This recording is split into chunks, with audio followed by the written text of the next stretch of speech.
This is an excerpt from Identities and Inequalities, Chapter 1.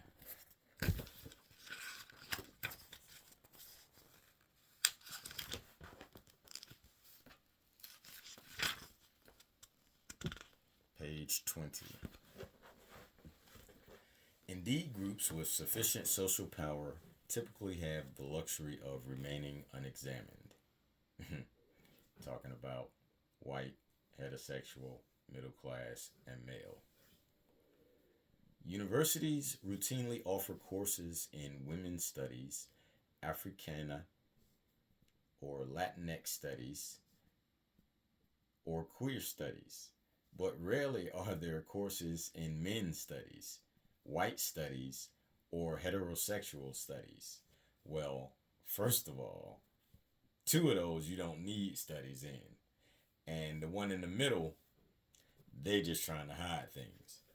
For Native Americans in this society, oh my goodness, I can't believe that they showed some intelligence and called the people Native Americans instead of Indians and all that other garbage that they be saying. Ridiculous. How in the world are we still calling people from America Indians? I don't know. Over 400 years later, we're still doing that. Really? Wow.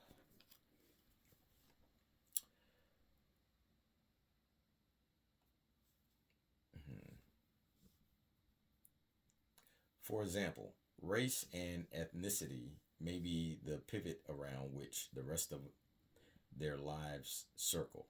For whites, race is something they rarely have to think about. Yeah, because they've been positioned to be in the position of privilege and preference.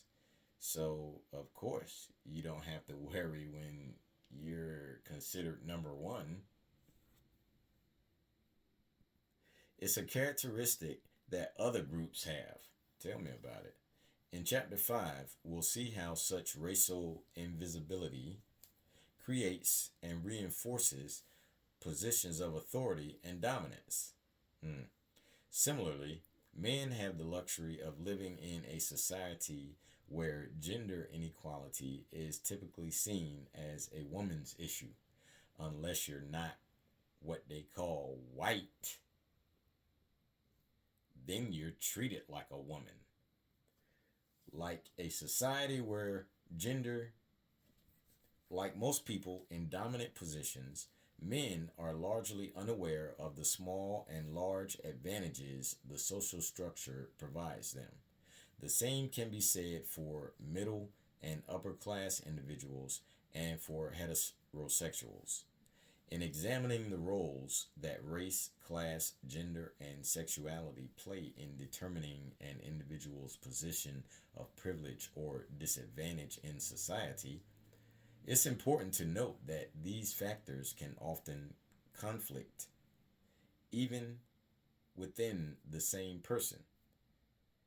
The complex intersections of privilege are apparent in this sociologist's memoir.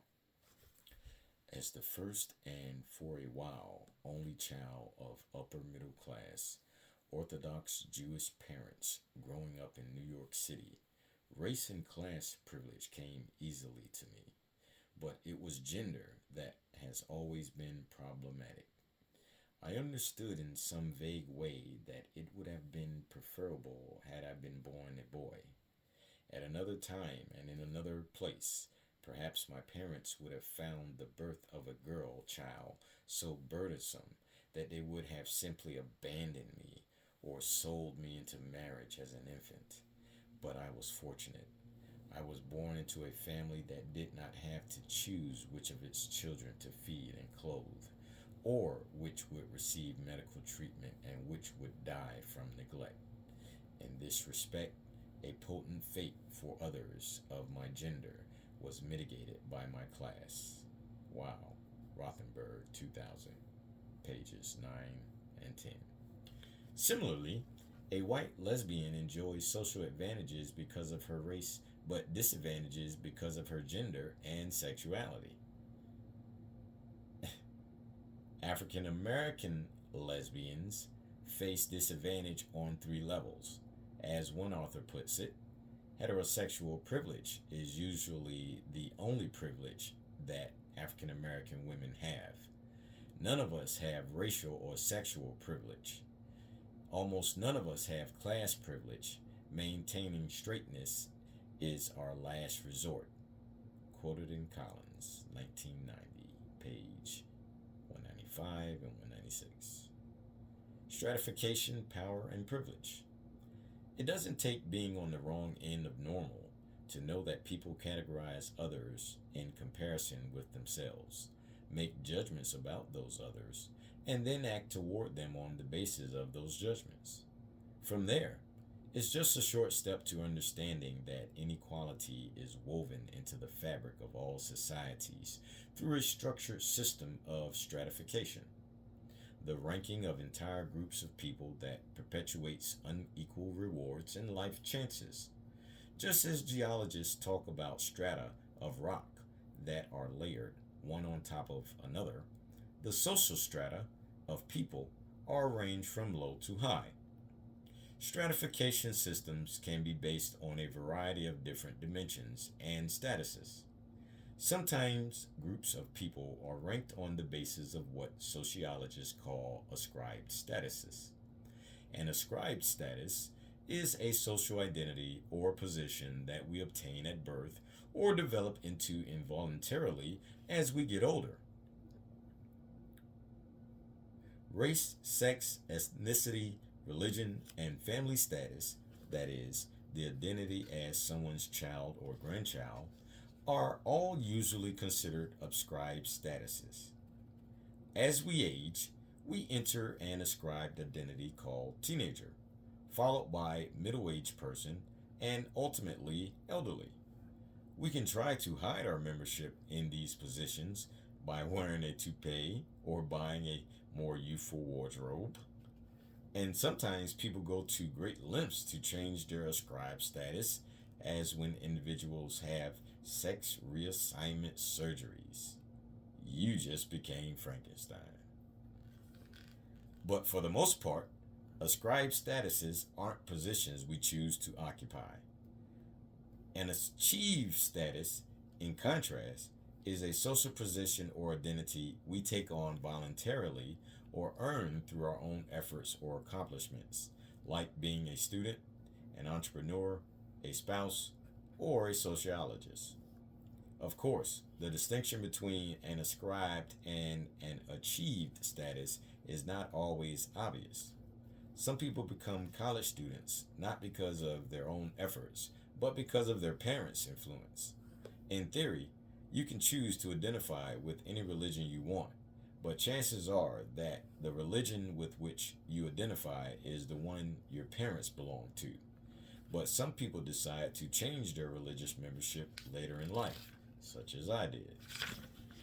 More importantly, sex, race, ethnicity, and age may be ascribed statuses, but they have a direct effect on our access to described or affluent achieved identities.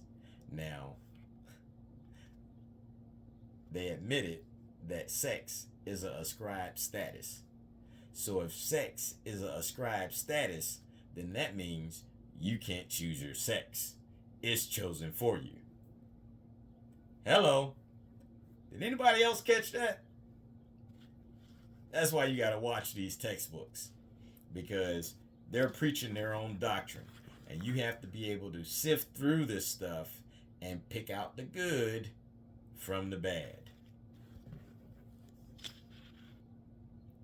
All societies, past and present, use ascribed and achieved statuses to create some form of stratification, although they may vary in degree of inequality between strata.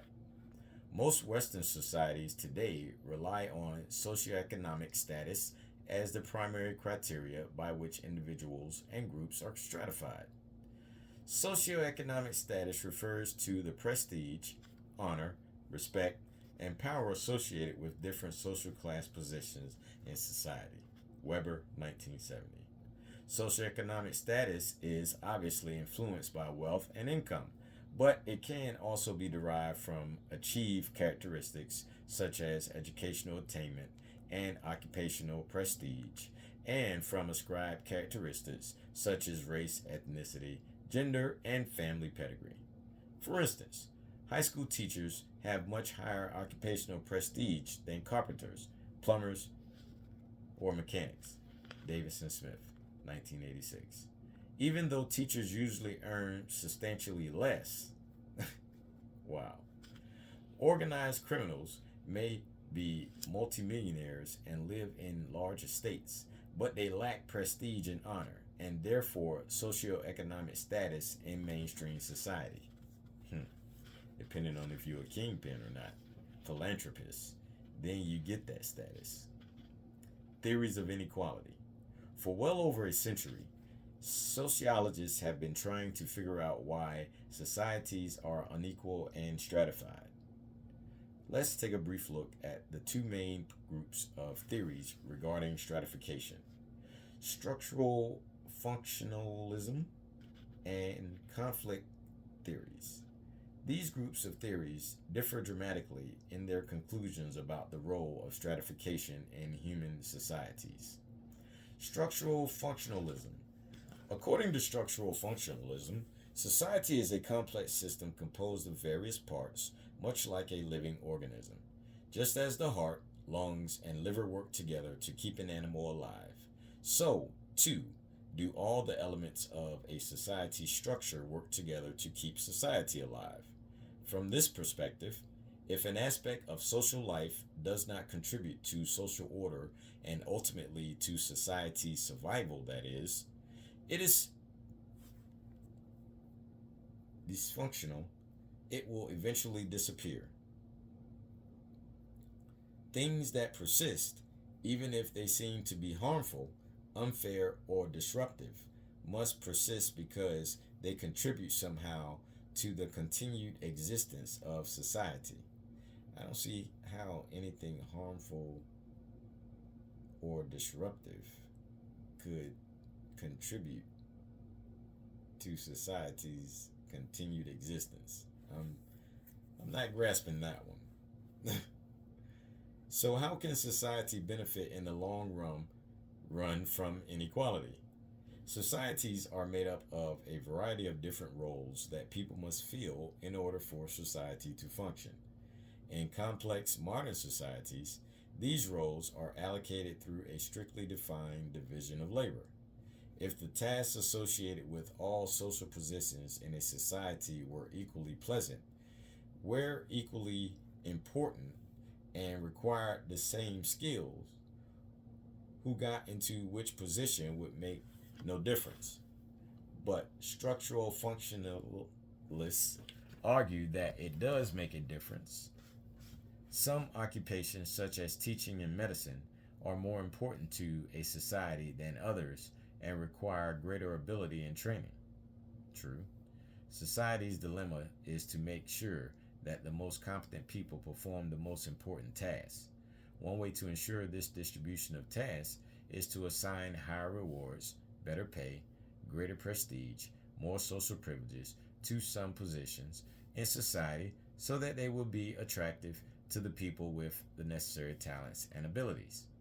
Those who rise to the top are seen as the most worthy and deserving because they're the ones who can do the most good for society. Davis and Moore, 1945. I beg to differ with that. I think if it was more on a socialistic basis, for instance, the government standardized tests every child, and throughout school, they're getting these tests to see, and specific tests, to see what skills they possess. And then you place people based on their skills. You know the jobs that need to be had. You know the people that are probably capable of doing those jobs. You've been keeping a track of them throughout their childhood. when they graduate school, everyone doesn't need to go to college. Those people go straight to work. The people that need college, more specialized training, as they mentioned, teachers and doctors and lawyers, they go to college, you know? And then when they get out, they go in those fields. It would be too easy to do it that way, and it would make total sense. And things probably would work a whole lot better because when you track people and see what their progress is, then you can better forecast what their capabilities will be. But, you know, this capitalist system is all about money. That's all they trying to do. Make that dollar. All right, back to chapter 1. The functional importance of a position is not enough to warrant a high place in the stratification system. However, if a position is easily filled, even if it is vital for society's survival, it need not be heavily rewarded. Davis and Moore, 1945. For instance, there is perhaps no more important occupation in a society than trash collection. Imagine what our society would be like without people who remove our trash. Not only would our streets be clogged with litter, but disease would be rampant and our collective health and longevity would suffer in the long run. Or consider the hospital janitors during the coronavirus pandemic who cleaned and disinfected rooms and hallways at significant risk to their own health. But garbage collection and janitorial work are neither prestigious nor considered worthy of high salary. Why not? According to the structural functionalist perspective, it is because we have no shortage of people with the skills needed to collect garbage or apply disinfectant to floors. And it doesn't take much training to learn how to do these things. Yeah, humbug. Because that doesn't explain why teachers are paid so little. So, I'm not believing that one, buddy. Not believing it at all.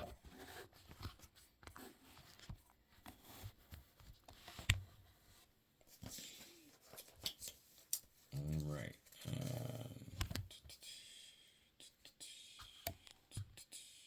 Where was I?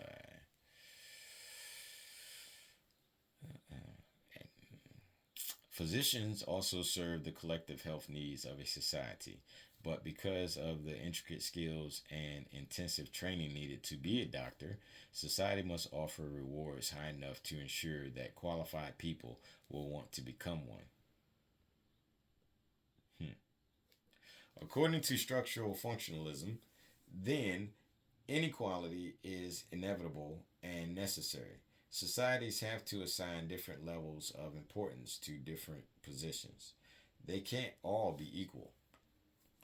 And we all benefit in the long run when our most qualified members fill our most important positions.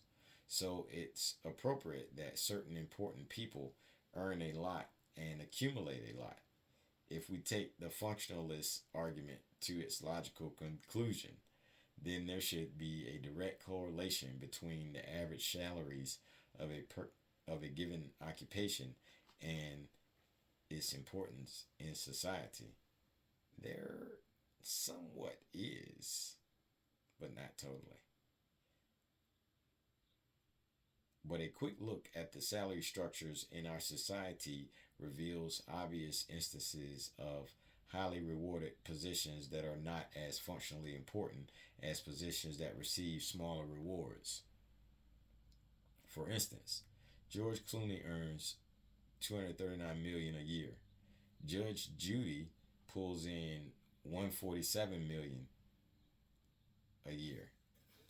Ed Sheraton earns 110 million a year.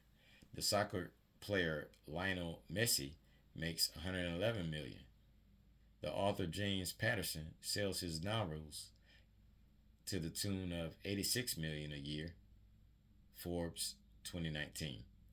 You might think that actors, TV personalities, pop singers, soccer players, and authors serve vital social functions by providing the rest of us with a recreational release from the demands of ordinary life. And the best entertainers and athletes do have rare skills indeed. However, society probably can do without another feature film, made for television, court hearing, concert, soccer match, or piece of escapist fiction more easily than it can do without competent physicians, scientists, computer programmers, teachers, or even trash collectors and janitors who earn substantially less in a year than what many celebrities earn in a day. You can say that again 100,000 times. And it's sad, the imbalance of compensation in this world. It's sad. Like, these people that keep society going are treated as nothing as far as their work's importance is concerned. And these people that we really could do without. If they never made another movie, if they never made another song, if they never made another piece of entertainment, period, I think there's enough to live a happy life. Still, you don't need all of that stuff. Just like you don't need all of those cars that the big three make every year. They don't sell them all. Why are you making all of those cars? That's the biggest waste ever. That's the first thing they teach you in manufacturing. Keep it lean. Don't waste. Only use what you need. What is going on with these people? Huh? They just trying to crowd the GDP.